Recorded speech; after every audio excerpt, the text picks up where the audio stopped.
Bismillahirrahmanirrahim. Assalamualaikum warahmatullahi wabarakatuh. Waalaikumsalam warahmatullahi wabarakatuh. Alhamdulillahilladzi bi ni'matihi tatimmu shalihat. Alhamdulillah ala kulli hal. Allahumma shalli ala sayyidina Muhammad wa ala alihi wa sahbihi wa ba'du. Ibunda rahimani wa rahimakumullah, kembali kita bersyukur kepada Allah Subhanahu wa taala atas cucuran rahmat, taufik, hidayahnya kepada kita semua, sehingga di pagi hari ini, di bulan yang penuh dengan keberkahan ini, kita kembali bertemu tentunya dalam rangka mengkaji ayat-ayat Allah, yang mana tujuan ini semua adalah bagaimana agar kualitas penghambaan diri kita semakin meningkat di sisi Allah Subhanahu wa taala. Kemudian salawat dan salam kepada Rasulullah sallallahu alaihi wasallam. Allahumma shalli ala Muhammad wa ala ali Muhammad. Mudah-mudahan kita selaku umatnya atas izin Allah mendapatkan syafaatnya di yaumil mahsyar kelak. Amin ya rabbal alamin. Baik, kita awali dengan kalimat basmalah. Sebelum kita masuk pendahuluannya, siapa yang ingin baca? Kita kembali seperti sebelumnya. Kita baca dulu. Yang mungkin mudah. A'udzu billahi minasy syaithanir rajim. A'udzu billahi minasy syaithanir rajim. Bismillahirrahmanirrahim. Bismillahirrahmanirrahim. Li'ilafi Quraisy. Li'ilafi Quraisy. إيلافهم رحلة الشتاء والصيف. إيلافهم رحلة الشتاء والصيف. فليعبدوا رب هذا البيت. فليعبدوا رب هذا البيت الذي أطعمهم من جوع. الذي أطعمهم من جوع وآمنهم من خوف. وآمنهم من خوف. Pertama, para ulama sepakat bahwa surah ini tergolong surah Makkiyah.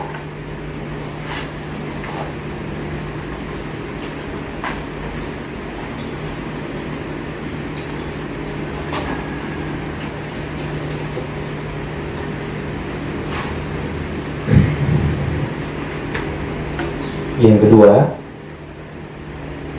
surah ini dinamakan surah Quraisy atau Li'ilafi Quraisy.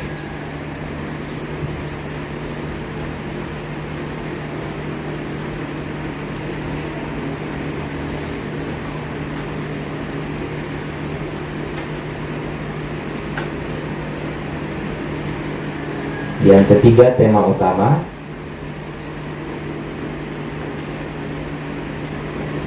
bercerita tentang nikmat yang telah Allah anugerahkan,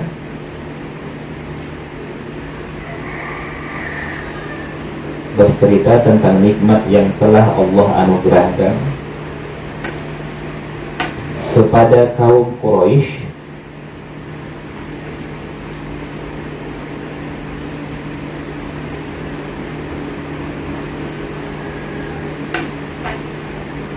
yang mestinya nikmat itu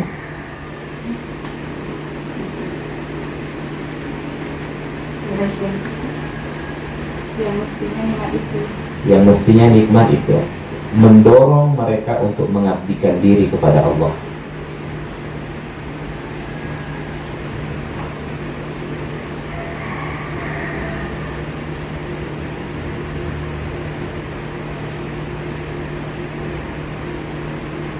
Poin keempat,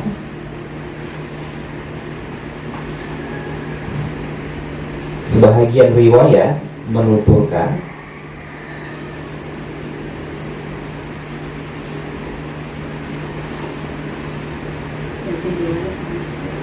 bahwa surah Quraisy dengan surah Al-Fil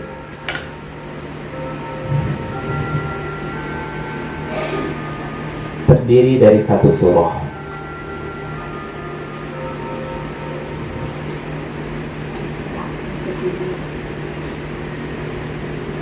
Jadi setelah surah Al-Fil, surah Quraisy.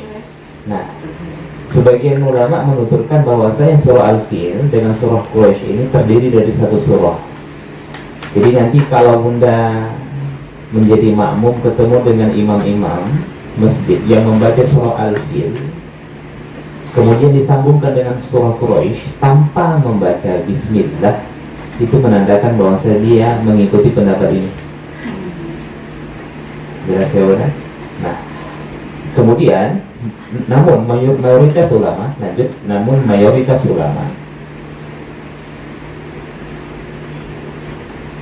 mengatakan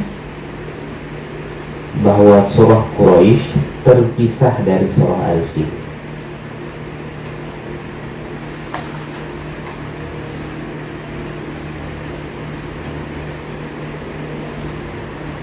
Titik. Meskipun kedua surah ini terpisah,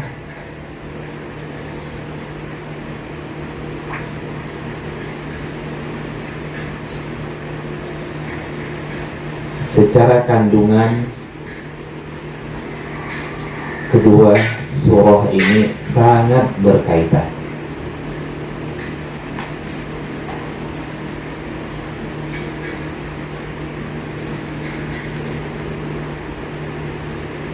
Baik. Jadi dapat kita simpulkan Bunda, kita tidak akan paham dengan benar surah Quraisy sebelum kita mempelajari surah Al-Fil. Nah, jadi nanti kemungkinan masih banyak tanda tanyanya, tapi nanti akan kita pahami nanti pekan depan setelah kita bahas surah setelahnya, yakni surah Al-Fil. Baik, sekarang kita masuk surahnya.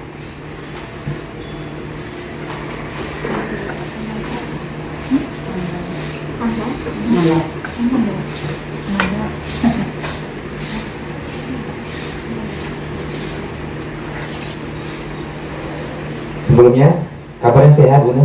Alhamdulillah. Kabar imannya? Insyaallah. Nah, insyaallah bertambah ya. Insyaallah. Baik, sebelum kita masuk dulu, suku Quraisy ini suku yang termulia di kota Mekah. Ini sudah umum kita ketahui. Yang termulia, kemudian yang terhormat.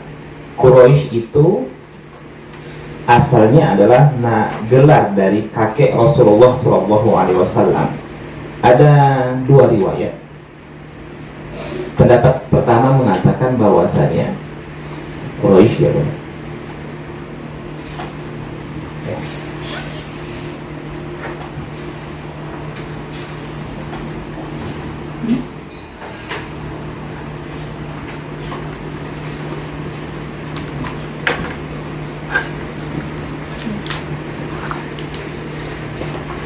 Ini nama gelar.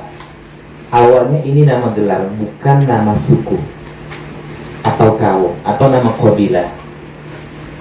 Pendapat pertama mengatakan Quraisy ini adalah kakek ke-10, kakek ke-10 Rasulullah.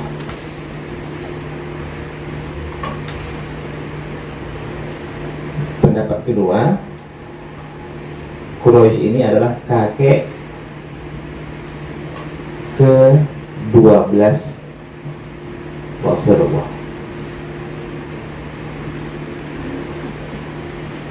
Kakek ke-10 Rasulullah namanya Fihr bin Malik.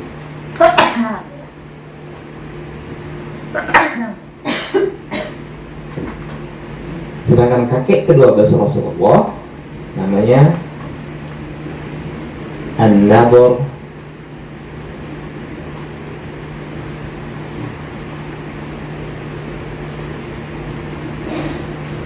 bin Kinanah.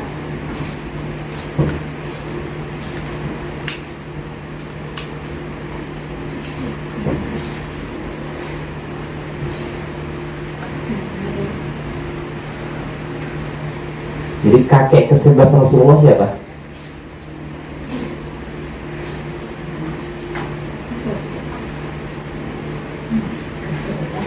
Kakek ke-11 Rasulullah siapa? Kakek ke-10 Fihr. Jadi kakek 11-nya Malik.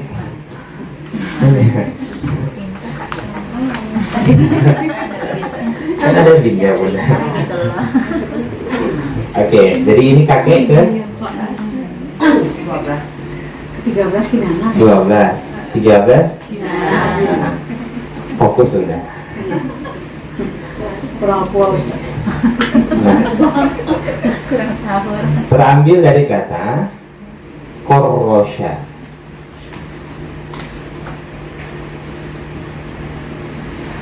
Maknanya pedagang yang ulet atau giat. Bahasa kerennya saudagar.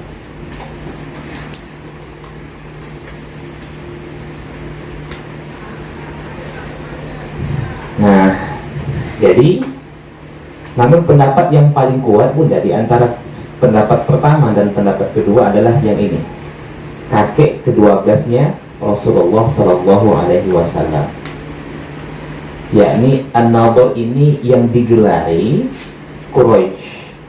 Kenapa digelari Quraisy? Quraisy itu terambil dari kata korrosya yang artinya pedagang yang ulet. Jadi An-Nadhr ini adalah seorang pedagang yang ulet, pedagang yang diam, atau seorang saudagar.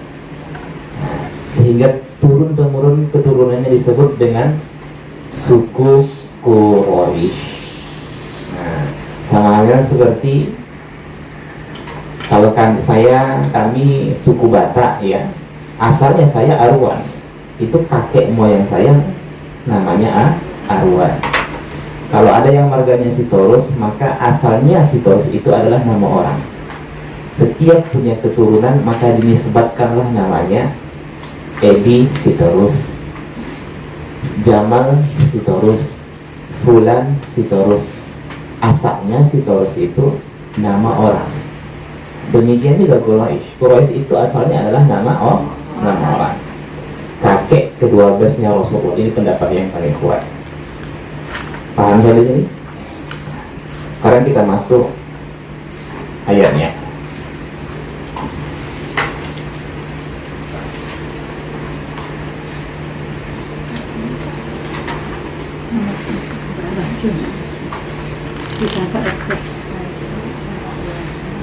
Boleh dihapus? Boleh, Ustaz.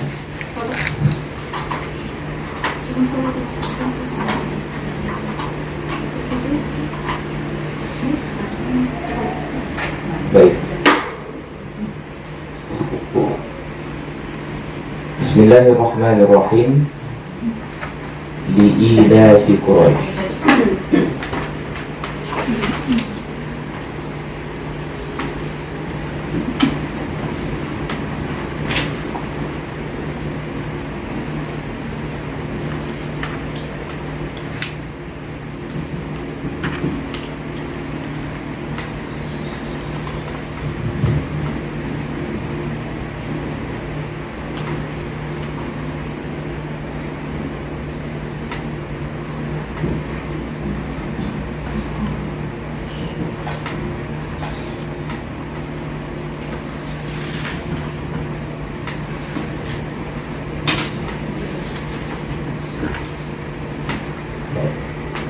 Ilafihim rihlatash syita'i was-sayf. Bukan wasyaib ya. Ada yang saya dengar dari wasyaib. Entah siapa lagi yang baca sampai tidak dengar.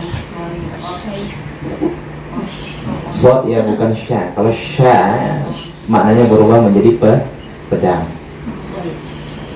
Baik, li'ila fi Quraisy. Kita pahami dulu secara bahasa. Li di sini ada dua tafsiran kata para ulama. Makna li di sini Bunda, ada yang memahami adalah lam ta'lil. Saya terus bahasa Arabnya.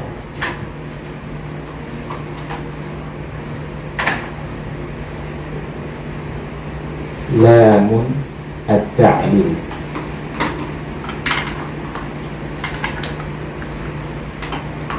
Yang kedua, li di sini adalah lam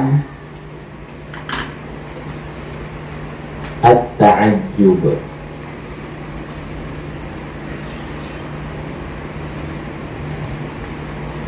Banyak makna lam itu Bunda.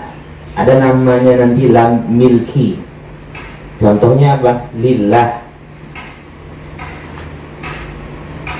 Lillah. Lillah di sini apa? Milik Allah. Makanya disebut lam di sini adalah lam mul milki.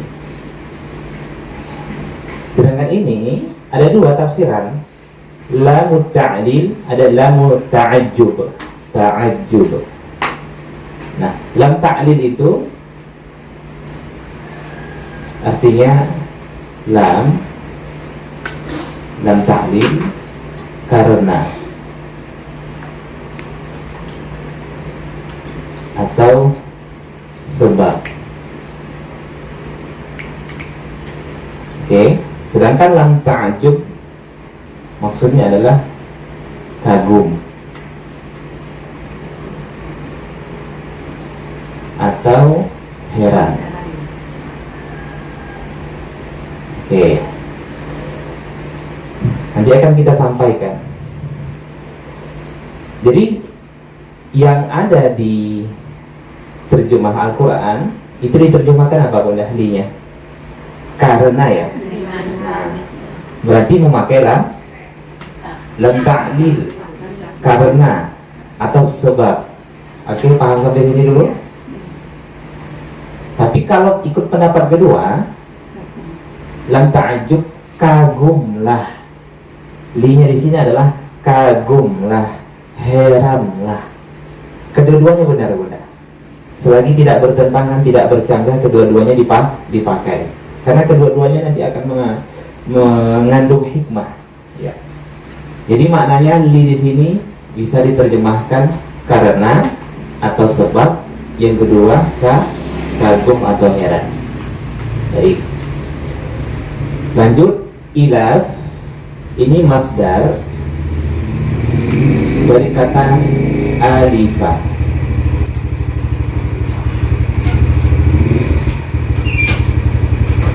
Oke, apa artinya? Perilaku yang dilakukan secara berulang-ulang, atau sederhananya adalah kebiasaan. Jadi sikap atau perilaku yang dilakukan secara berulang-ulang itu ilaf. Tapi kalau al-lafa,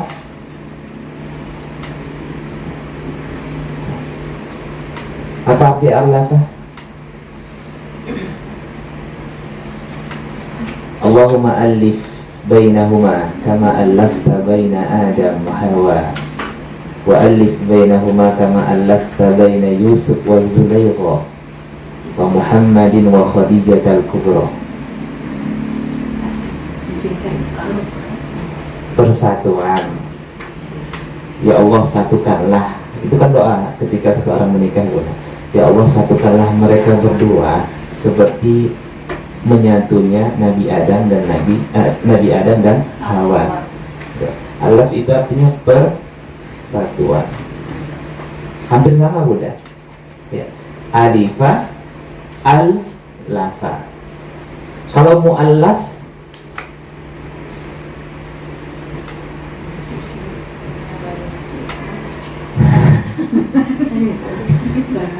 itu secara istilah. Mu'allaf itu secara bahasa artinya orang yang bersatu. Ketika ada seseorang yang non-Islam masuk ke agama Islam, maka disebutlah dia mu'allaf, orang yang bersatu. Itu maksudnya. Secara bahasa mu'allaf itu orang yang bersatu. Lawannya adalah murtad. Murtad apa?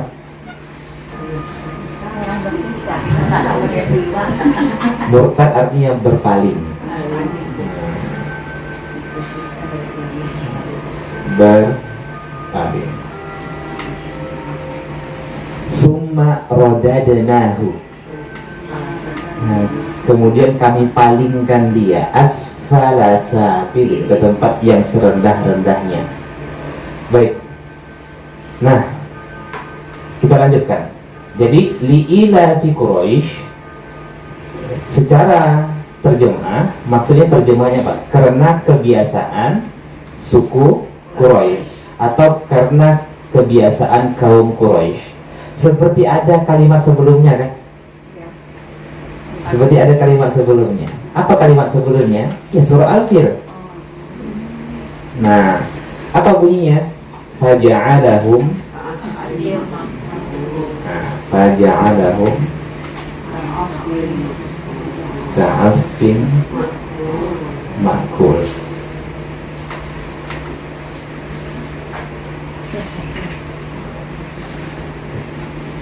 Faja'alahum, maka dia menjadikan mereka, maksudnya Allah menjadikan mereka. Siapa mereka di sini?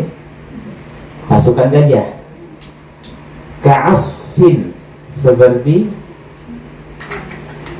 daun, ma'kul, yang dimakan. Nggak ada ulat di bukan? Yang dimakan saja. Oke. Nanti akan kita bahas tuh pertemuan pekan depan. Ya, kenapa? Yang mana nih yang benar? Dimakan ulat, dimakan kambing, atau dimakan domba? Ya.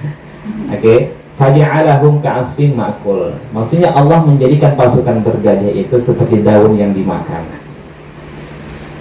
Timbul tanda tanya, ya Allah, kenapa Engkau menghancurkan tentara bergajah dan menyelamatkan suku Quraisy?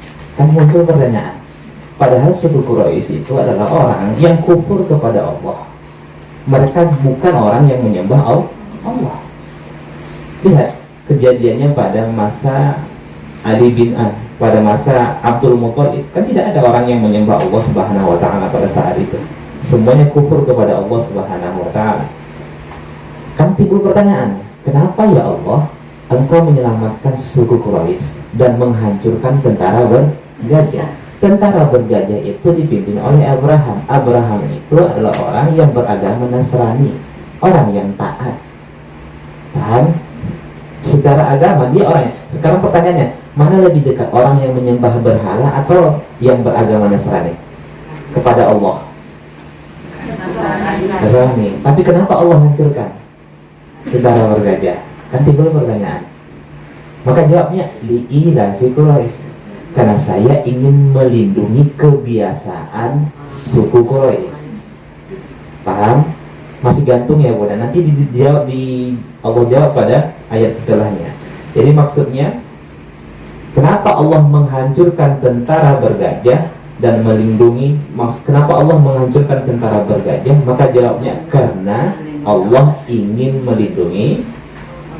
Karena Allah ingin melindungi kaum Quraisy.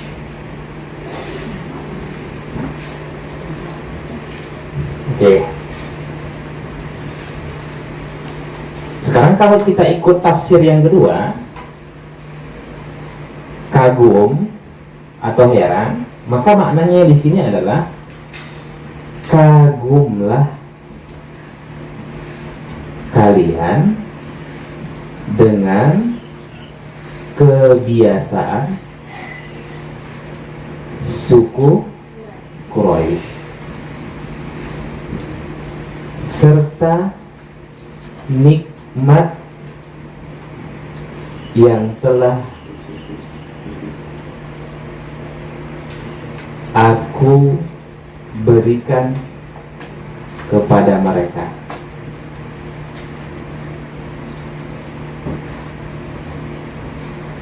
Ini tafsir yang kedua.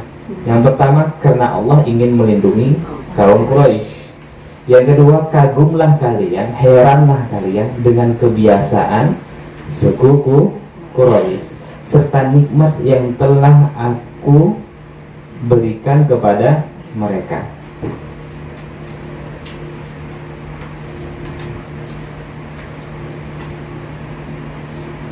Sudah? Sekarang kita lanjutkan. Apa kebiasaan mereka?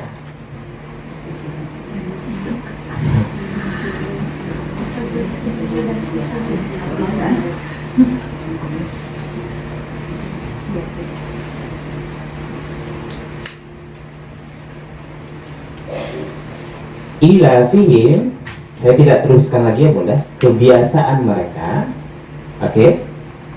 Rihlah. Rihlah apa? Perjalanan. Apa beda dengan safar?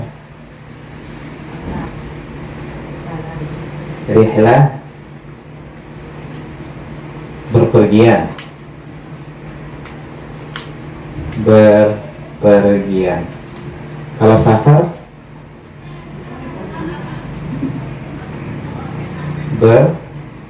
berpergian. Sering mendengar istilah rihlah. Yuk rihlah yuk. Refreshing. Healing. Oke, rihlah ini berpergian. Oke, berpergian. Saya tambah di sini.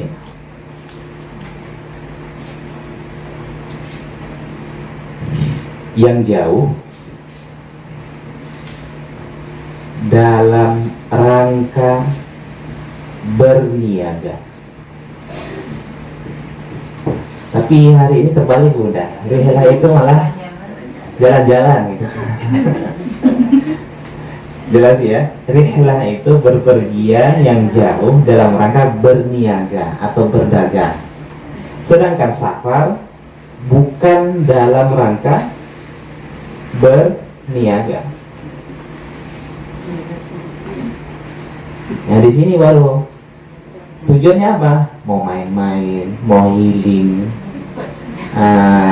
apalah itu terserah. Jadi yang penting safar itu perjalanan jauh, tujuannya bukan dalam rangka berniaga.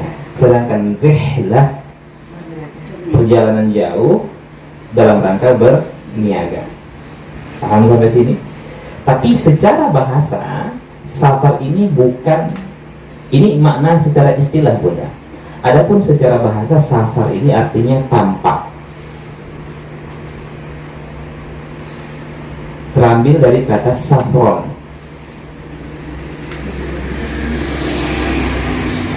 Bukan safron yang makan.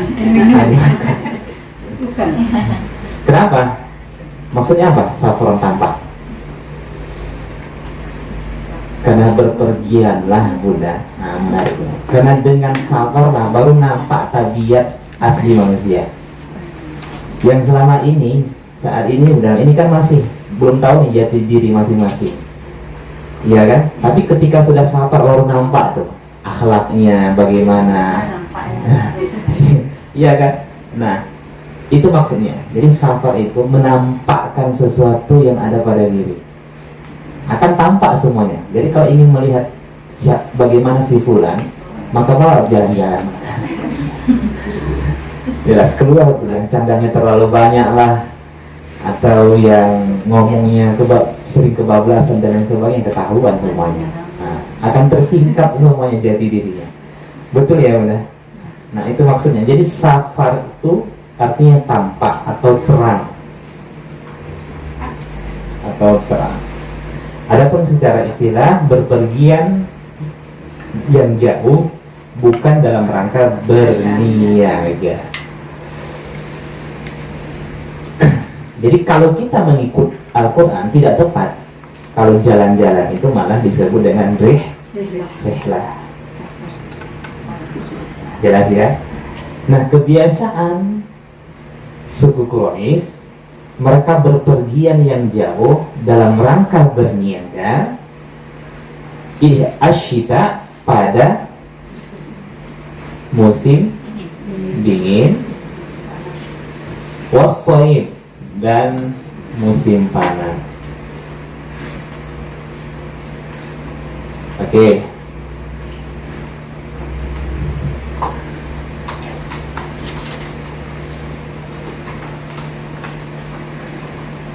Musim dingin kemana udah? Malu. Musim dingin lalu ya. Misal ya,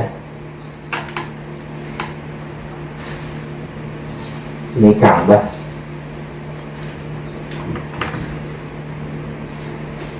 Kemudian di bawah Al-Yaman, negeri Yaman, kemudian di atas Syam yang saat ini sudah dipisah ya, Lebanon, Yordania, Suriah, Palestina. Dulunya itu semuanya disebut dengan negeri Syam. Musim dingin mereka pergi ke Yaman. Oke. Musim panas mereka pergi ke Syam. Maksudnya saya ulang, saat musim dingin di Makkah mereka pergi ke Yaman. Saat musim panas di Makkah mereka pergi ke Syam. Paham? Nah, ngapain pergi ke Yaman? Berniaga. Tujuannya apa? Untuk membeli rempah-rempah. Rempah-rempah apa bunda? Mak-mak yang paham nih.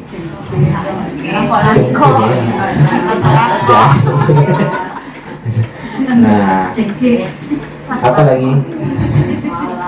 Adapun pergi ke Syam. Nah, kalau ke Yaman itu pergi untuk membeli rempah-rempah, sedangkan ke Syam itu pergi untuk membeli gandum, sayur, dan buah-buahan.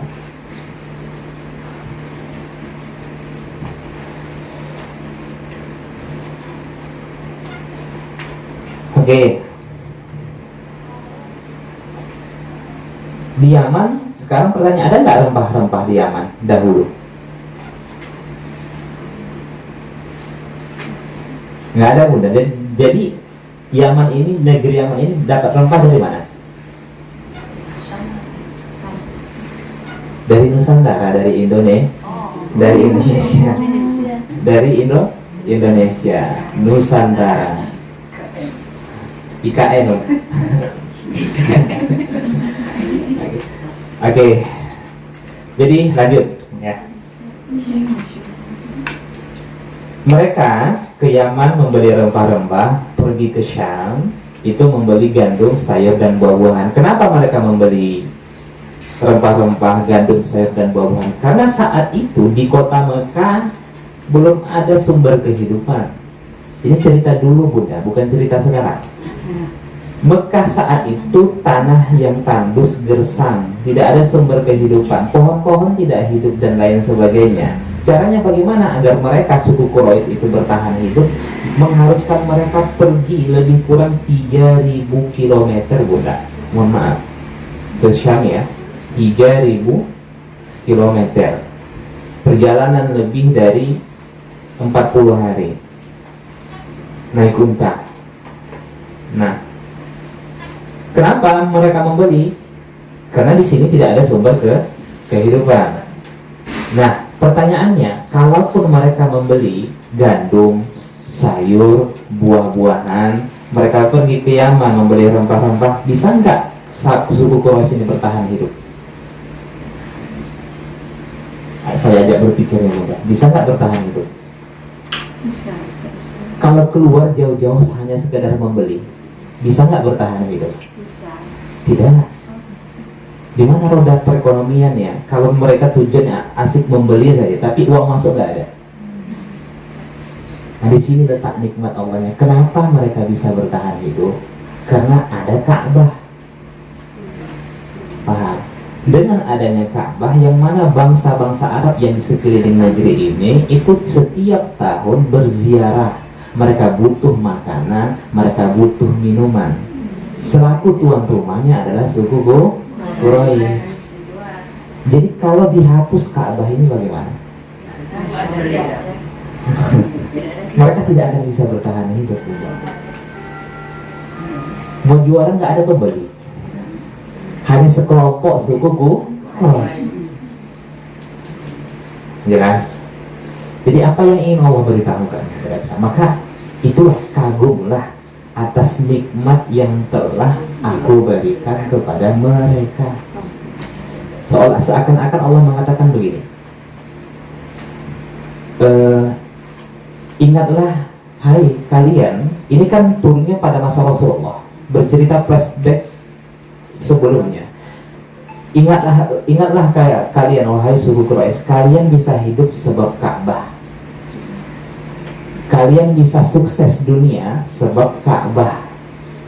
Kalian bisa bertahan hidup sebab Ka'bah. Kalian dihormati oleh bangsa Arab sebab Ka'bah. Kalian dipuji oleh bangsa Arab sebab Ka'bah. Jadi Allah ingatkan. Makanya nanti di ayat ketiga, "Falyabudu rabb hadzal bait." Sembahlah pemilik Ka'bah. Bukan yang disembah itu adalah Ka'bah, pemilik Ka'bah. Allah ingin mengingatkan, kalian telah banyak diberikan nikmat oleh suku Quraisy, maka sembahlah pemilik Ka'bah ini. Bukan yang kalian sembah itu adalah hanya sebatas susunan batu yang tidak sedikit pun memberikan manfaat atau mudarat. Nah, jadi fokus dulu kemari, kita ulangi.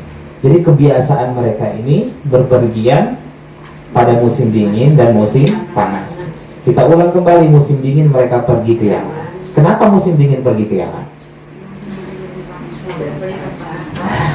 Itu tujuannya. Karena di Yaman tidak terlalu dingin. Kenapa pergi ke Syam musim panas? Tidak terlalu panas. Pasti ada alasannya. Kenapa musim dingin ke Yaman, musim panas ke Syam? Nah, jelas. Jadi tujuan mereka adalah untuk membeli rempah-rempah, membeli sayur, gandum, sayur dan buah-buahan untuk mereka konsumsi dan untuk mereka perjualbelikan. Siapa yang membelinya? Para penziarah Ka'bah. Jelas? Paham Bunda? Nah, subhanallah. Andai saja Ka'bahnya dihapus, bagaimana? Tidak ada keistimewaan satu pun Bunda. Belakangan ini baru muncul minyak kan. Dulu satu-satunya sumber kehidupan bangsa Arab Saudi hanya dengan jamaah haji dan umroh. Jelas. Jadi Allah ingatkan. Jadi kebiasaan mereka. Itu sebabnya nanti di ayat terakhir begini. Karena begitu Ka'bah ini, kota Mekah inilah kota teraman pada saat itu. Kenapa? Karena di sekelilingnya ini perampok banyak, begal banyak. Setiap siapapun yang keluar dari daerahnya, contohnya di Yaman, keluar dari daerah Yaman, sudah pasti dirampok. Tapi suku Quraisy ketika keluar dari kota mereka, mereka tidak akan dirampok. Lagi-lagi kenapa?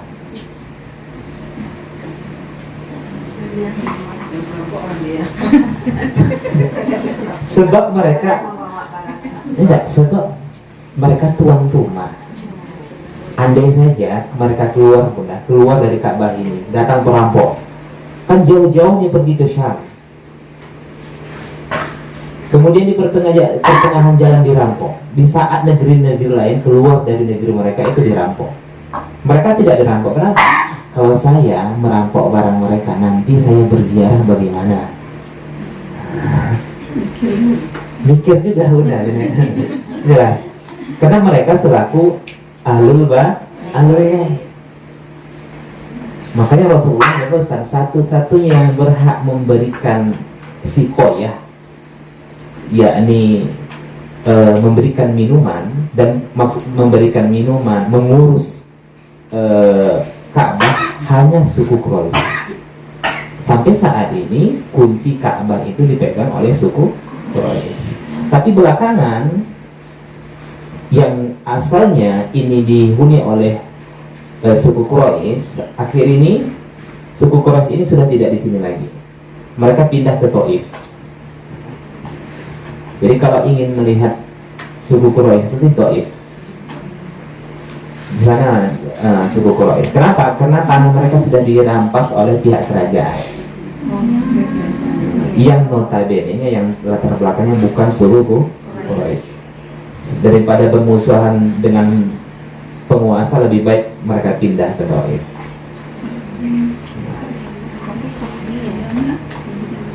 Apa udah?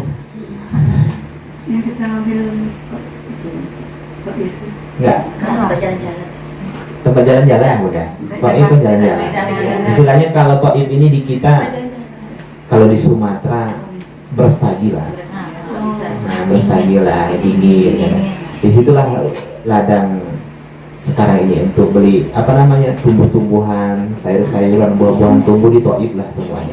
Yang dulunya Taif ini hampir dibinasakan oleh Allah, ya kan? Awalnya kan Taif ini hampir dibinasakan ya. Kenapa? Kan ketika Rasulullah SAW diusir, Rasulullah ditinggal wafat oleh istri yang paling dia cintai, pamannya, ya kan? Satu-satunya harapan Rasulullah adalah dakwah ke Taif. Tapi ternyata bukan disambut, disabit oleh penduduk Taif, dilempari batu. Sampai-sampai itulah cerita kisahnya. Awal peristiwa Isra dan Mi'raj itu di situ, Bunda. Perintahkan, hai malaikat, Allah perintahkan jumpai Rasulullah SAW, mintakan apa yang ingin dia mintakan. Maka langsung malaikat datang bertemu dengan Rasulullah SAW. Wahai Rasulullah, andai engkau memerintahkan saya untuk menimpakan bukit ini ke kota ini, maka akan saya timpakan benar. Kan itu kisahnya. Dari situlah Rasulullah panjang-panjang berdoa. Lantas dengan doa itulah ada undangan Mi'raj. Itu ceritanya sangat sangat terharu. Jadi yang melatar belakangi peristiwa Isra dan Mi'raj itu pelajarilah, baca bukunya dan lain sebagainya. Oke, lanjut. Sampai mana tadi? Sampai mana? Sampai coret-coret ini ya? Yang sama ke itu. Berarti orang musim panas itu mungkin selama di Mekah musim dingin, musim panas ya, di Syam ya? Di Syam? Iya. Di sana. Mereka bermukim di sana, tapi tujuannya bukan hanya sebatas bermukim saja, tapi mereka di sana berniaga. Setelah mereka beli itu gandum, sayur, buah-buahan, mereka balik lagi ke kota Mekah. Demikian juga mereka beli rempah-rempahan, mereka balik ke kota Mekah. Apa yang mereka jual situ, Ustaz? Membeli aja. Makanya berniaga bukan. Nah, mereka beli, mereka jual di Mekah. Saat itu hanya segelintir suku Quraisy saja yang hidup. Bagaimana mereka bisa bertahan hidup? Karena orang-orang berbondong-bondong berziarah melaksanakan haji. Yang hajinya itu tidak seperti saat ini. Dulu orang-orang dahulu mulai dari masa Ibrahim sampai saat ini adanya pelaksanaan haji. Cuman haji itu berbeda syariatnya dengan apa yang sudah ditentukan oleh Al-Quran dan hadis.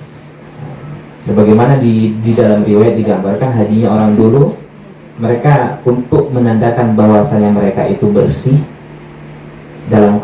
mereka kelilingi Ka'bah dalam keadaan telanjang. Nampaklah semuanya di situ. Nah, kan bodoh itu malah pakai masa jahiliyah. Nah, baik, Paham ya? Sekarang kita lanjutkan. Fal ya'budu rabb hadzal bait.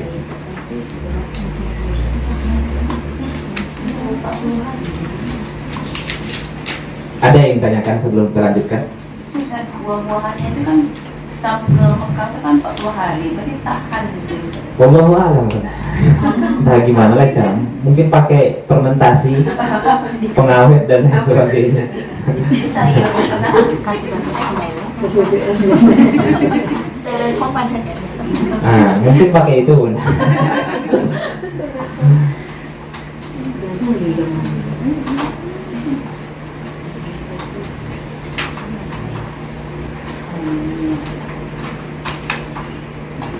Bahkan buah tin dan buah zaitun yang saat ini ladang di kota Mekah itu tidak ada dulu Bunda. Makanya watin wa zaitun. Allah bersumpah demi buah tin dan buah zaitun. Sebenarnya Allah bukan bersumpah demi buah tin dan buah zaitun, tapi Allah bersumpah demi tempat buah tin dan tempat buah zaitun. Kenapa? Karena di ayat kedua Allah bersumpah waturi sinin, nama tempat. Ayat selanjutnya wahadzal baladil amin, nama tempat juga kota Mekah. Jadi ayat 1 dan ayat 1 itu watini wa zaitun, tempat tumbuhnya buah tin dan buah zaitun di mana? Bukan. Watini wa zaitun, buah tin dan buah zaitun. Kalau begini Bunda, kalau kita seseorang pergi ke Jawa, begitu disebut sawit, nah pasti itu Sumatera. Nah iya kan, begitu. Jadi Allah mengundang perhatian penduduk Makkah. Watini wa zaitun, langsung fokus mereka di mana? Syam. Karena tempat tumbuhnya buah tin dan buah zaitun itu di Syam. Tepatnya di Baitul Muqaddas atau Baitul Maqdis Palestina. Oke, lanjut. Itu menandakan apa? Buah tin dan buah zaitun awalnya tidak hidup di kota Makkah. Fal ya'budu rabb hadzal bait.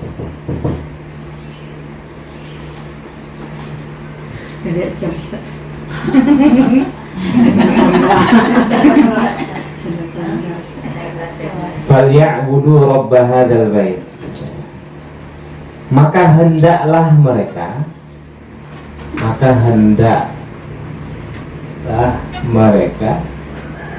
menyembah Rob. Apa makna Rob?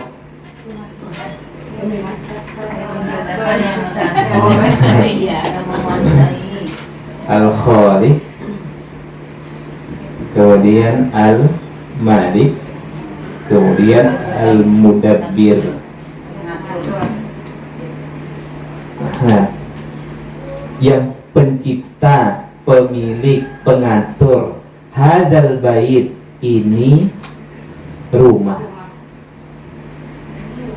Nah, dengan memberikan isyarat, ini rumah apa? Ka'bah.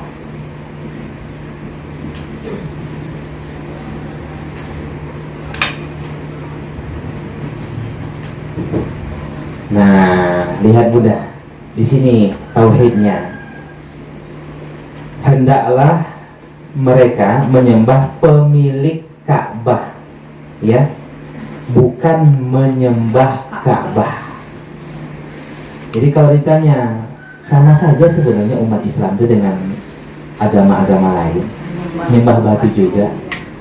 Tidak, kita menyembah pemilik Ka'bah, sebagaimana yang diperintahkan Allah Subhanahu wa Ta'ala, menyembah pemilik Ka'bah. Nah, awalnya Bunda, suku Quraisy ini telah banyak diberi nikmat oleh Allah Subhanahu wa Ta'ala, sekian banyak limpahan karunia Allah. Tapi apa? Mereka bukan menyembah Allah, mereka menyembah berhala-berhala yang mereka taruh di dalam Ka'bah. Maka Allah ingatkan, kalian sembah pemilik Ka'bah, bukan menyembah Ka'bah. Jadi dapat kita tarik kesimpulannya, yang ingin Allah sampaikan pada ayat ketiga ini kata para ulama adalah mentauhidkan Allah mentauhidkan Allah dan terhindar dari segala macam kesyirikan.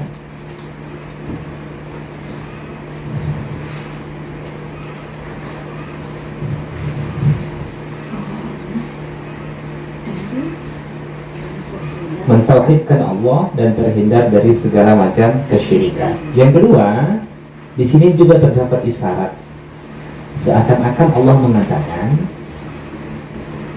ketika seseorang diberi limpahan karunia, nikmat yang begitu banyak, maka cara dia bersyukur adalah dengan memperbanyak ibadah.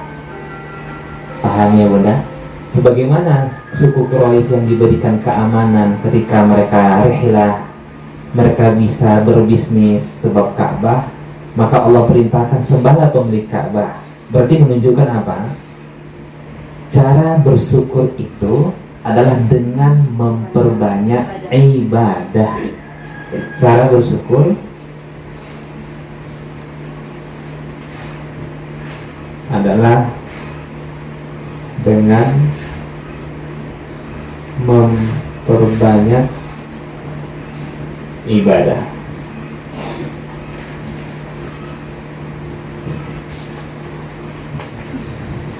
Jadi seseorang belum dikatakan bersyukur Bunda kalau hanya sebatas alhamdulillah, alhamdulillah. Ternyata apa? Aplikasinya, realisasinya tidak ada dalam hal ibadah.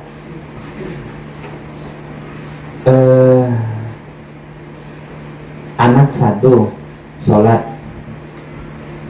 menjaga sholat 5 waktu, dapat anak 2 tetap sholat seperti itu, nggak nambah-nambah, berarti belum dikatakan bersyukur. Jadi semakin banyak limpahan nikmat itu, maka semakin banyak pula ibadah tersebut. Itu yang disebut dengan bersyukur. Hakikat bersyukur itu. Handphone satu, handphone satu bersyukur, handphone 2 lebih banyak syukurnya Bunda. Nah, mata 2 dengan mata 3 yang lebih banyak bersyukurnya lah mata 3. Maksudnya sekarang kan iPhone, maksudnya kan bobanya 2, ada bobanya 3 gitu kan.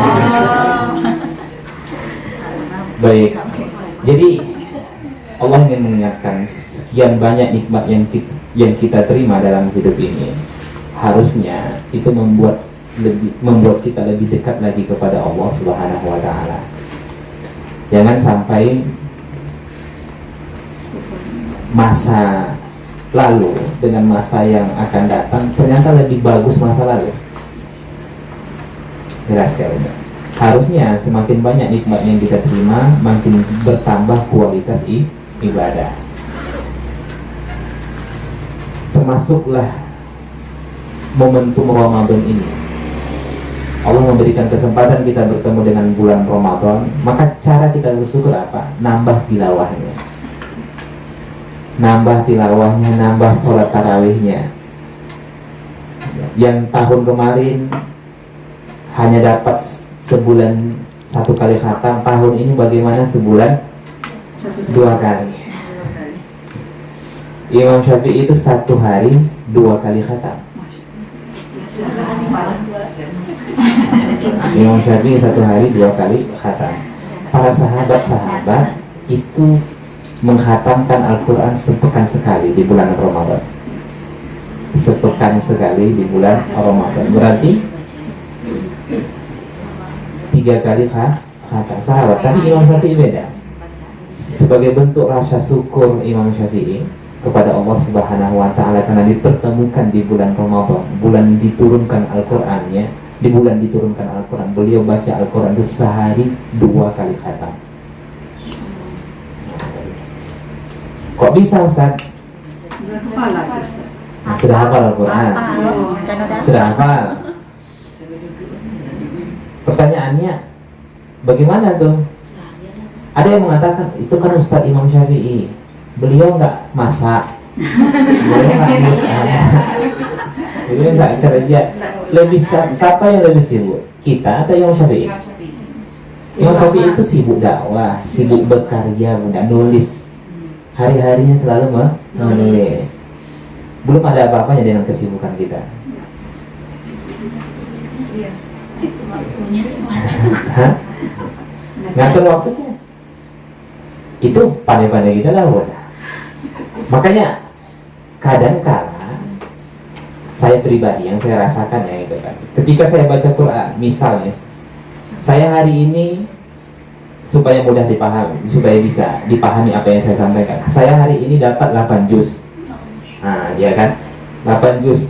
Tapi di saya yang terbayang sama saya itu ada ibu-ibu yang nyetor bacaan sama saya. Mudah. Itu kan Ramadan nyetor bacaan tuh sama saya, wajib setiap hari nyetor bacaan. Jadi ada absen di grup. Itu saya lihat absennya 4 juz, juz 1, juz 2, juz 3, juz 4 hari ini. Makanya ya Allah, dia bisa murid saya kok ini bisa sebagai guru ya. Malah itu membuat kita sedih, Bunda. Ya, murid-murid kita khatam 3 kali. Maksudnya satu hari itu ada yang 3 juz, ada yang 4 juz. Gurunya hari kelima baru dapat 8. Karena ini jadi bahan evaluasi, Bunda. Yang terbayang saya malah saat itu apa? Nanti mereka pula yang dahulu masuk surga. Saya belakangan itu. Lagi antri-antri di bawah terik matahari 1 mil gitu kan. Mereka duluan masuk surga, saya masih nunggu, mana lah Ustadz ini gitu. Kok nggak masuk-masuk gitu.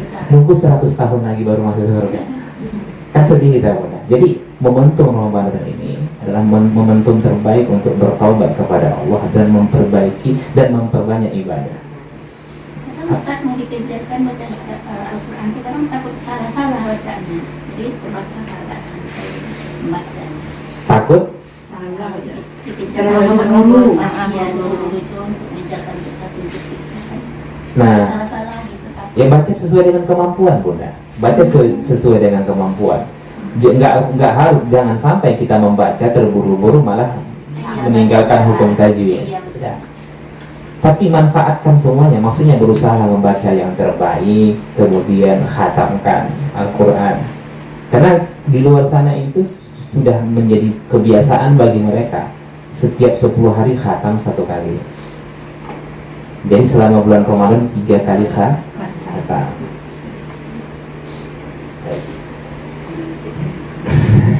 Apa Bunda?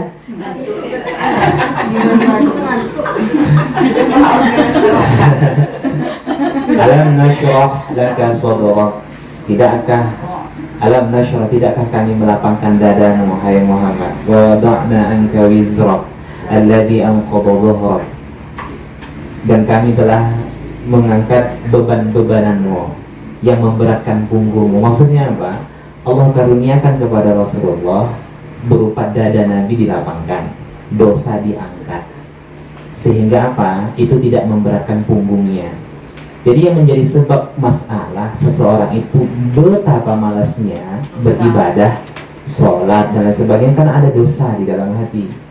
Dosa itu sama seperti kita memikul beras. Gimana kalau Bunda lagi sholat, lagi bangun dari tidur, ada beras yang dipikul gimana? Berat. Susah kan Bunda?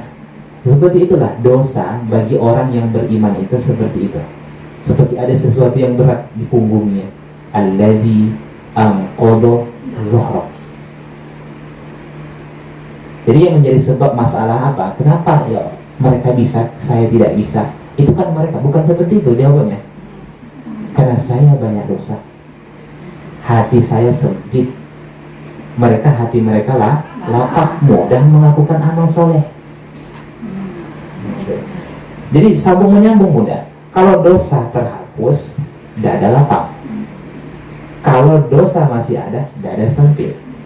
Dada sempit susah melaksanakan ibadah. Nah, kalau dada lapang mudah melaksanakan ibadah. Makanya sampai di akhir ayat itu Allah katakan, "Faida faghorta fansab." Apabila engkau Muhammad telah selesai dari satu urusan, maka kerjakan urusan yang lain. Allah tidak menyebut istirahat. Apabila telah selesai dengan satu urusan, istirahat. Kan nggak ada. Tapi malah disuruh kerjakan urusan yang lain. Kenapa? Bisa dilakukan seperti itu. Karena hati Nabi lapang. Jadi Allah ingin mengajarkan kepada kita, yang membuat kita malas beribadah, hati sempit. Siap sholat fardu, malas sholat sunnah, hati sempit. Siap sholat sunnah, malas tilawah, hati sempit. Paham kan? Begitu fokusnya dia mengerjakan dunia, tapi tidak seperti itu dia melaksanakan ibadah, hati sempit. Sebagaimana dia sungguh-sungguh melakukan aktivitas dunia, begitu pula dia sungguh-sungguh melaksanakan ibadah, berarti hatinya lapang. Jelas. Tapi ada orang yang sungguh-sungguh nonton bola sampai bangun muda, 3 jam 4 jam nggak tidur dia, sholat subuh hilang. Padahal lebih berat menonton bola daripada sholat subuh. Sholat subuh 2 rakaat, nonton bola kok berat? Jadi masalahnya bukan di situ. Masalahnya apa? Banyak dosanya. Jadi itu masalahnya. Jadi bahan evaluasi kepada kita, kenapa ya? Jangan sampai katakan itu kan Nabi Ustaz, itu kan sahabat Ustaz, itu kan ulama, itu kan Ustaz. Jangan seperti itu.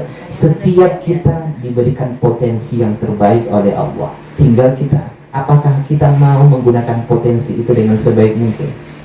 Bukankah Allah mengatakan laqad khalaqnal insana fi ahsani taqwim? Masalahnya di antara kita dengan Nabi, antara kita dengan sahabat, antara kita dengan para ulama. Para ulama menggunakan potensi itu dengan sebaik mungkin. Mungkin saja tidak mustahil seseorang bisa melaksanakan sholat duha setiap hari 8 rakaat. Bisa kan? Kalau tanya pada diri dia, sebenarnya saya bisa sholat duha 8 rakaat, tapi kenapa saya tidak sholat duha hari ini? Pasti ada masalah. Kalau ditanya kemampuan kita, sanggup kita punya. Baca Quran, sanggup kita kan? Kalau kita atur jadwalnya, seorang duduk 1 jam, bisa 1 juz. Berarti sisa 23 jam. 23 jam itu kurangilah masak dan lain sebagainya. Harusnya berapa? Dapat 5 juz sehari. Kalau 1 jam itu dapat 1 juz. Bunda kasih ya kan? Duduk Bunda setelah sholat zuhur atau setelah sholat asar, duduk gitu, baca Quran tanpa berhenti. Bahkan lebih, saya sudah tes. Bahkan lebih dari 1 juz. Kadang dapat 2 juz 1 jam itu. Pasti kami berlapang.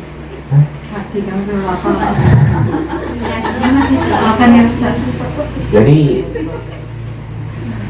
tanyakan pada diri masing-masing, kenapa ya sampai sejauh ini ibadah saya masih seperti itu. Nah, jangan-jangan fokus kita apa? Hanya menambah amal soleh tapi tidak mau bertaubat. Hati-hati Bunda, jangan terjebak. Fokusnya nambah amal soleh tapi hari-hari tidak mau bertobat, tidak mau mohon ampun. Ya dosa masih ada, melekat. Bagaimana? Kalau dosa masih melekat di dalam hati, ya susah melaksanakan ibadah. Makanya Aisyah, kan ke pertemuan sebelumnya sudah kita bahas. Apa yang diajarkan oleh Rasulullah kepada Aisyah? Allahumma innaka afuwun. Nah, pada intinya apa? Minta maaf, minta ampun. Jelas ya Bunda? Oke, lanjut. Jadi cara bersyukur adalah dengan memperbanyak ibadah. Lanjut.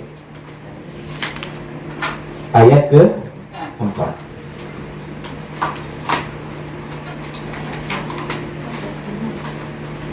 Alladzi at'amahum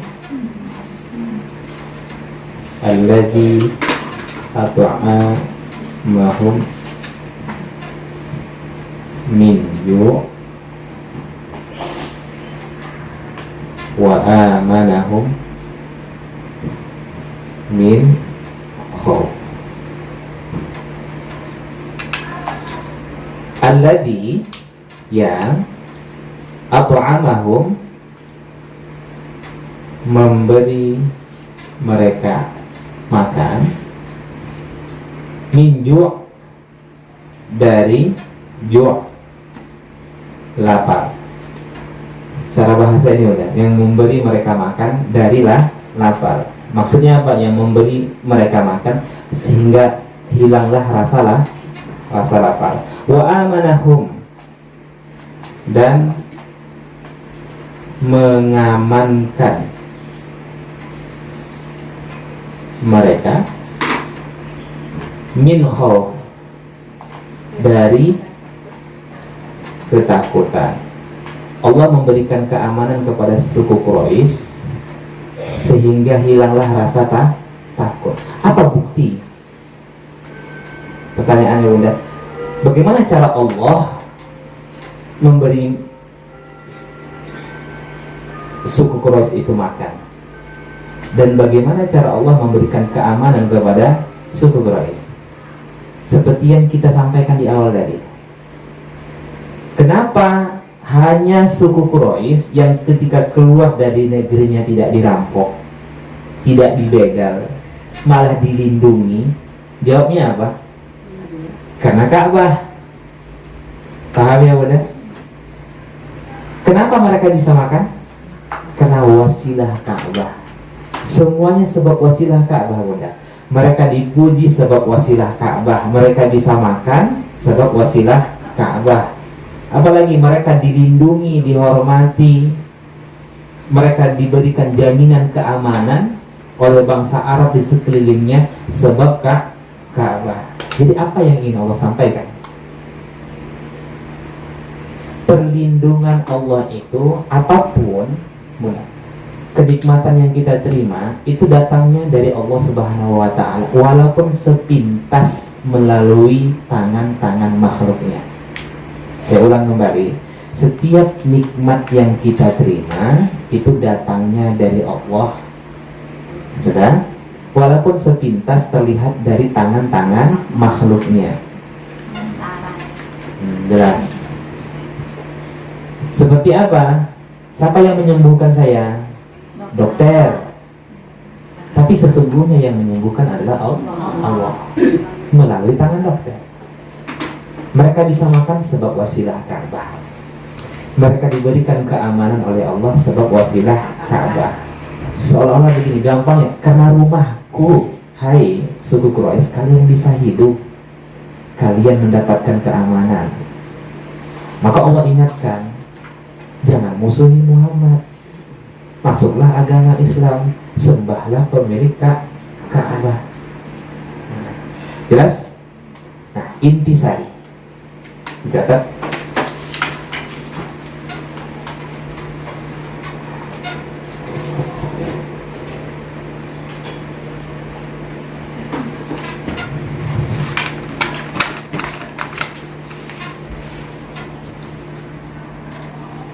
Satu, Ka'bah akan senantiasa dimuliakan dan dijamin keamanannya oleh Allah sampai akhir zaman. Ka'bah akan senantiasa dimuliakan dan dijamin keamanannya oleh Allah sampai akhir zaman.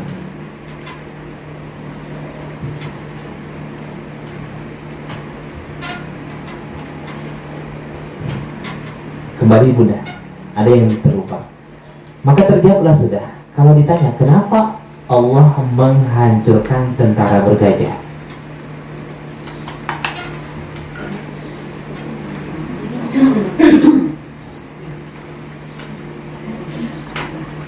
karena ingin melindungi Ka'bah.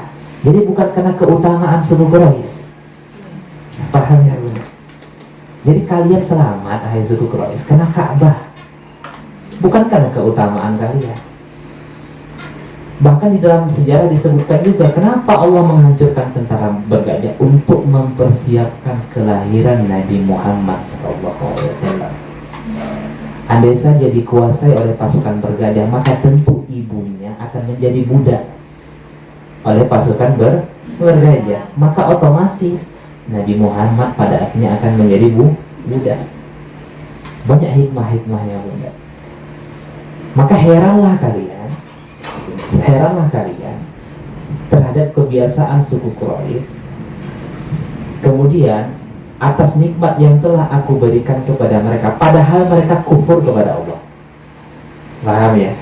Heranlah, takjublah, padahal mereka kufur kepada Allah, tapi kok Allah selamatkan? Hanya gara-gara Ka'bah.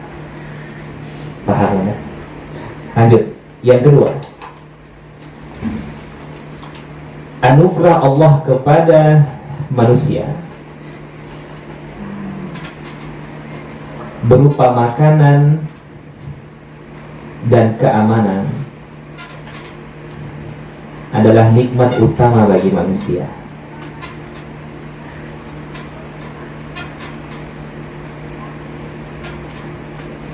Jadi nikmat utama bagi manusia itu ada dua, Bunda. Apa? Keamanan. Makan mewah, tapi kalau dihantui rasa takut, bahagia nggak?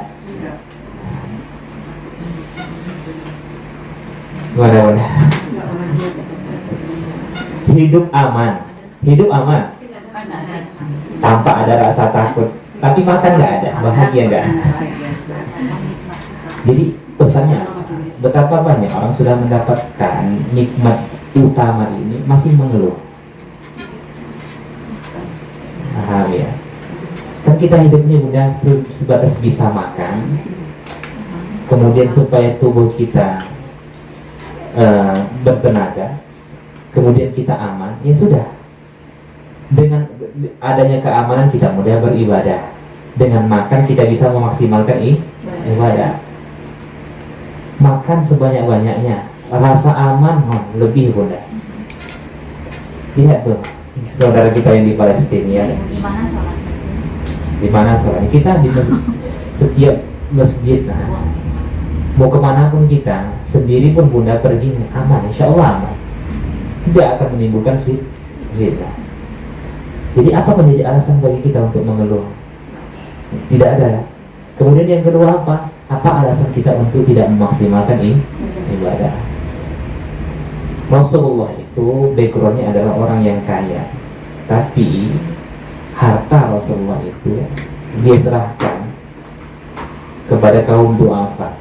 Jadi apa yang Rasulullah dapat itu hanya sebatas bisa makan. Paham ya Bunda? Jangan katakan Rasulullah miskin, tidak, Rasulullah kaya, cuman hartanya itu dia serahkan kepada kaum du'afa.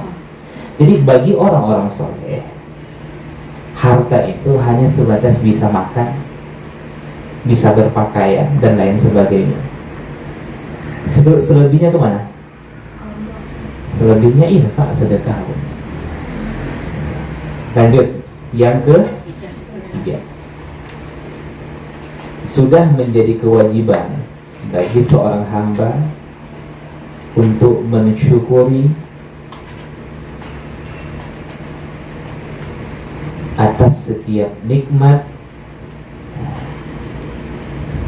yang Allah berikan,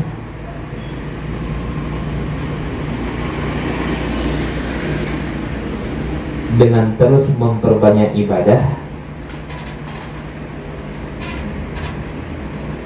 serta menggunakan seluruh nikmat hanya untuk ketaatan. Bagaimana tadi? Atas nikmat yang Allah berikan, dengan terus memperbanyak ibadah serta menggunakannya,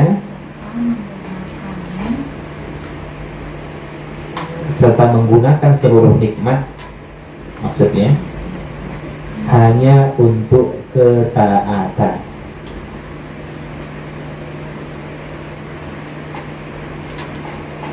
Oke. Yang terakhir,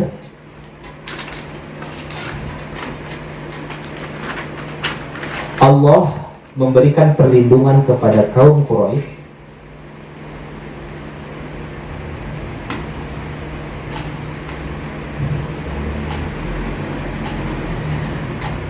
hanya karena mereka mengagungkan Ka'bah. Hanya karena mereka mengagungkan Ka'bah. Padahal mereka adalah orang yang kufur kepada Allah.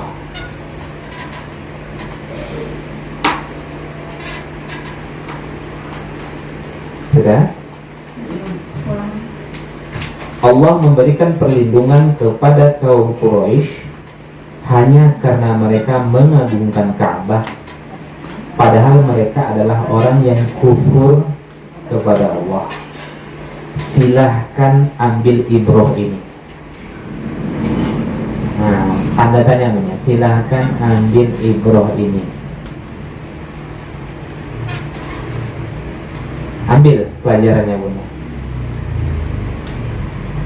Ayo, giliran Bunda lagi. Apa ibrohnya?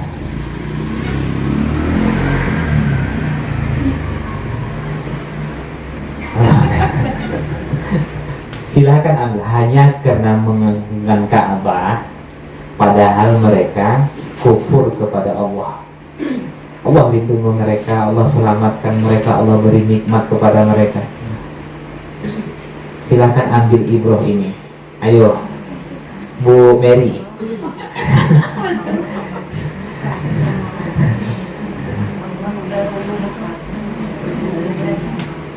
Caranya di situ betapa besarnya kasih sayang Allah kepada kaum Quraisy, walaupun mereka itu kafir, tapi tetap diberi kesempatan oleh Allah untuk bisa hidup dibandingkan dengan kaum yang satunya lebih kaum berbeda.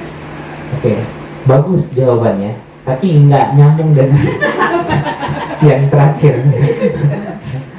Ada lagi? Ayo Bunda, tambahannya, Bu Vita. Kaum Quraisy ini karena dia menjaga Ka'bah itu, memuliakan Ka'bah, Ya. sehingga Allah memberikan Nikmat yang berlimpah kepada mereka, padahal mereka kufur. Itu sama halnya dengan penjelasan nomor 4 tadi. Ibrohnya, pengajarannya.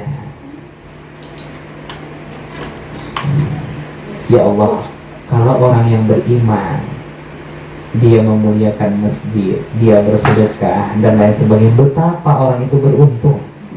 Kalaulah orang kafir saja yang tidak beriman kepada Allah, dia bersedekah, dia memuliakan rumah Allah, dia dimuliakan, apalagi orang yang beriman. Jelas ya? Jadi itu pengajarannya. Kalau kufur karena mengagungkan rumah Allah, dia dimuliakan. Bagaimana orang yang beriman mengagungkan rumah Allah? Jelas. Alhamdulillah. Ada yang tanyakan? Masih banyak waktu Bunda. Ke Fatimah 15 menit sampai ya. Kalau tentang takdir kemarin boleh tanya. Oke. Kemarin kan sempit Pak. Iya. Tentang apa Ustaz? Kan takdir umri. Takdir umri. Takdir umri itu artinya takdir umur. Iya umur, hanya untuk umur berarti yang di. Tidak, disebut takdir umri artinya umur. Maksudnya bukan hanya umur saja yang ditakdirkan, tapi di situ semuanya, rezekinya, ajalnya, amalnya, baik, bahagia atau sengsara. Terus kan dia kan setiap tahun berikan gitu Ustaz. Iya. Dicatat lagi sama malaikat gitu kan Ustaz. Terus apa hubungan yang apa itu takdir kodo itu Ustaz? Masih belum paham itu. Kodo Sama koda. Kodo itu pengetahuan Allah. Kalau qadar itu ketetapan Allah. Itu masuk takdir tuh Ustaz. Maksud begini, saya tahu si fulan nanti pada hari Kamis dia akan mengumpat tetangganya. Allah tahu kan, itu qadar. Ketika sudah terjadi, itu qadar.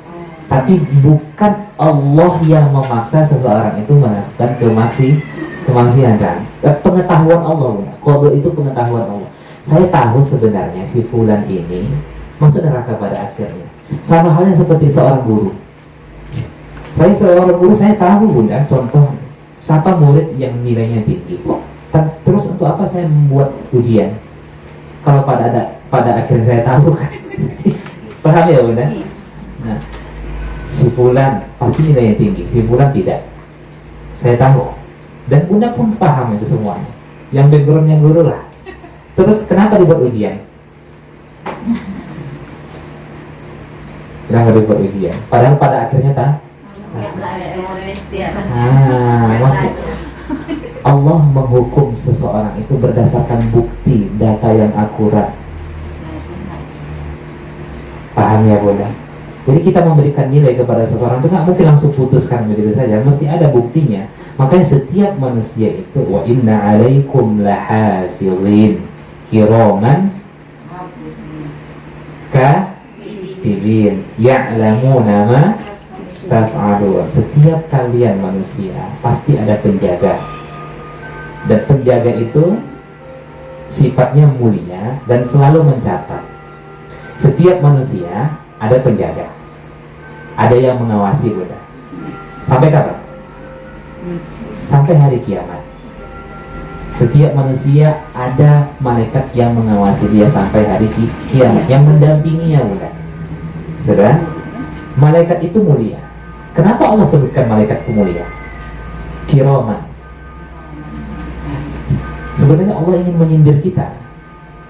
Kalian tidak mau bermaksiat karena gara-gara ada orang mulia di samping kalian. Betul? Betul. Tapi kenapa malaikat yang sifatnya mulia kalian berani berbuat maksiat? Paham ya udah? Mungkin nggak kita melakukan dosa ada presiden di samping kita? Enggak. Allah katakan malaikat itu kiraman, mulia. Di mana masalahnya Bunda? Itulah iman itu Bunda. Itulah fungsi iman itu. Kalau nampak nggak iman lagi namanya. Jelas ya? Jadi itu termasuk kodok-kodok ya Ustaz? Iya. Kemudian lanjut katibin yang selalu mencatat. Yang dicatat apa? Amal baik. Bukan amal baik dan amal buruk. Segala apa saja yang dilakukan oleh manusia, baik melalui ucapan, perbuatan, tindakan dan lain sebagainya. Bukan amal baik, bukan amal buruk saja.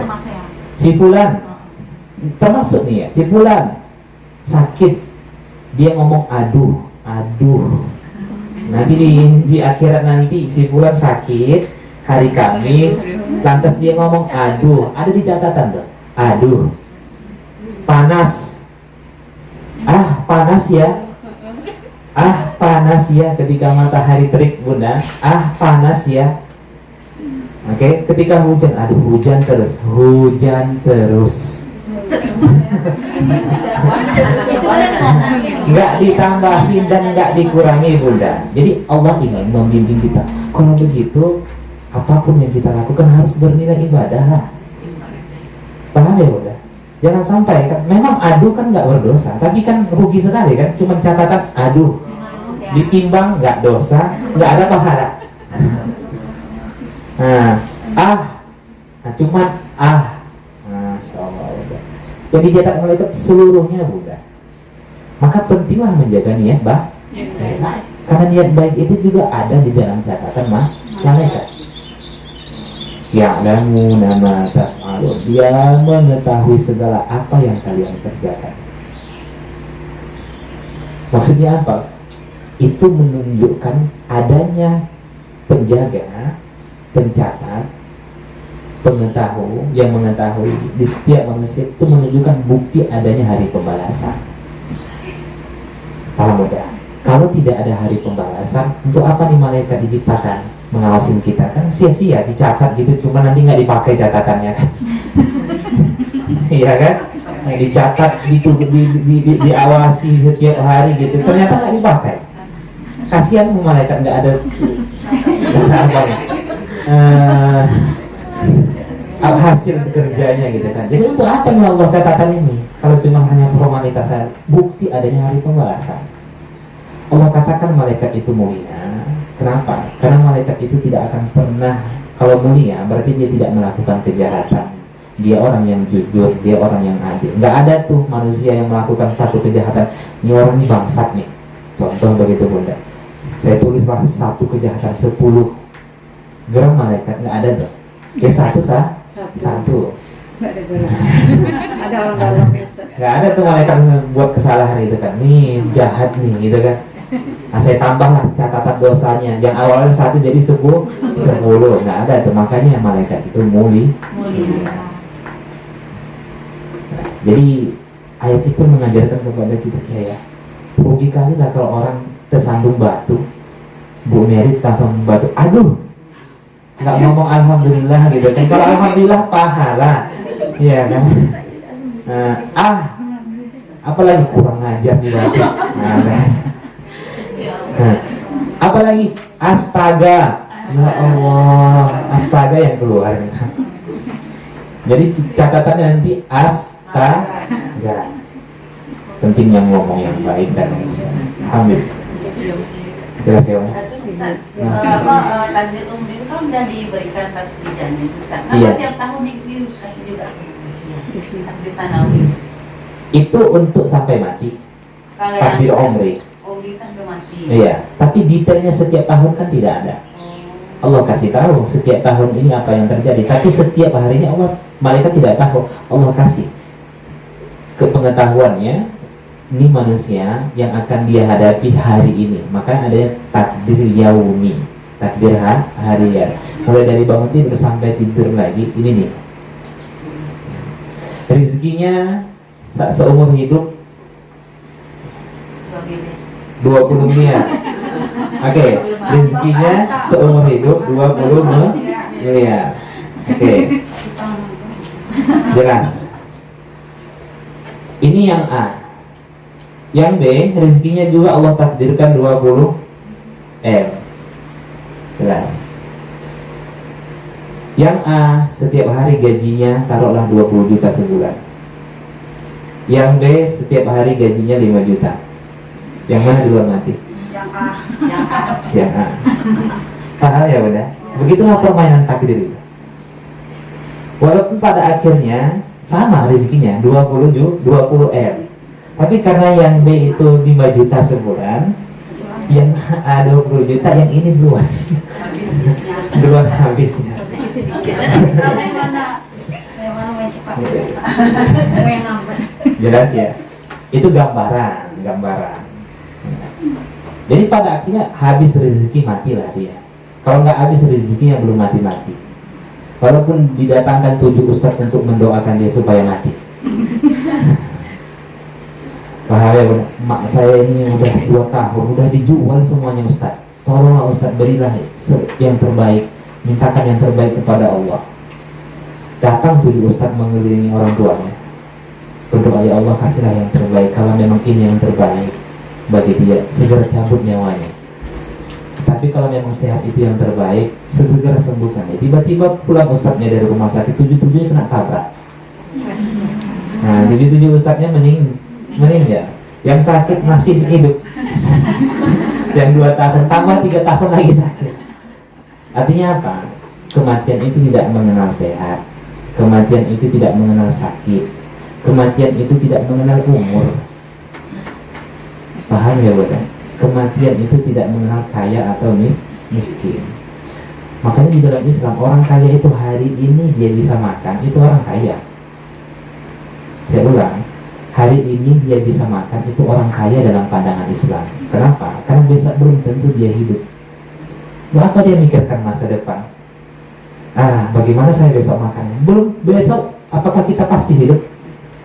Jadi orang kaya itu hari ini dia bisa makan, dah kaya. Ya, tapi kita lihat, begitu lahir anaknya, sudah dia kontaminasi tuh anak. Atau bahkan orang tuanya seperti itu, nanti masa tua saya ya, nanti kalau pensiun siapa yang harus saya kerjakan, siapa yang menafkahi saya ya, saya tinggal ke numpang di rumah anak pertama, anak kedua atau anak ketiga. Sudah dipikirkan ke situ. Dia nggak memikirkan sekarang bagaimana supaya ibadahnya maksimal, itu yang dipikirkan. Ya Allah, nggak cerdas orang seperti itu. Jelas ya? Barakallahu fikum jami'an. Subhanakallahumma wa bihamdik, asyhadu an la ilaha illa anta, nastaghfiruka wa natubu ilaik. Akhirul kalam, assalamualaikum warahmatullahi wabarakatuh. Waalaikumsalam.